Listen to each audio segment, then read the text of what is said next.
ഈ public transport free ആക്കുന്നതിൻ്റെ ബുദ്ധിമുട്ട് അറിയേണ്ടതായിട്ട് വരും.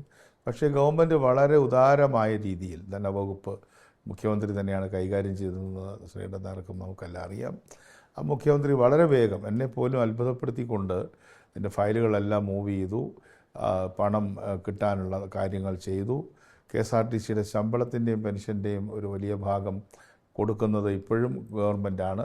അത് മുൻകാലത്ത് ഗവൺമെൻറ് അങ്ങനെയാണ് ചെയ്തത്. അതിന് പുറമേ ഒരു 60 കോടിയിലധികം രൂപ എല്ലാ മാസവും, എളുപ്പത്തിൽ പറഞ്ഞ് മനസ്സിലാക്കാനാണെങ്കിൽ 2 കോടി ഒരു ദിവസം നമുക്ക് ഈ കാര്യത്തിൽ ചിലവുണ്ട് ഏകദേശം. തുടങ്ങുകയാണല്ലോ, ഓർഡിനറി ബസ്സിൽ തുടങ്ങുകയല്ലേ. അപ്പോൾ ആ നിലയിൽ അതിനെ അദ്ദേഹം സ്വാഗതം ചെയ്തിട്ടുണ്ടെങ്കിൽ അത് അങ്ങേറ്റം നല്ല ഒരു കാര്യമാണ്.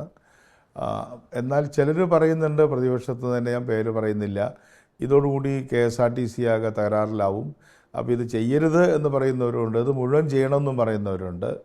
എന്തായാലും ഞങ്ങൾ ഒരു യുക്തിസഹമായ തരത്തിൽ ആകെയുള്ള ബസ്സുകളുടെ ഒരു 65-68% ഓർഡിനറി സർവീസുകളാണ്, ഓർഡിനറി ബസ്സുകളാണ്. അപ്പോൾ അതുകൊണ്ട് ആ ഓർഡിനറി ബസ്സിൽ തുടങ്ങുകയാണ്. ഓർഡിനറി ബസ് ചെറിയൊരു നമ്പർ അല്ല.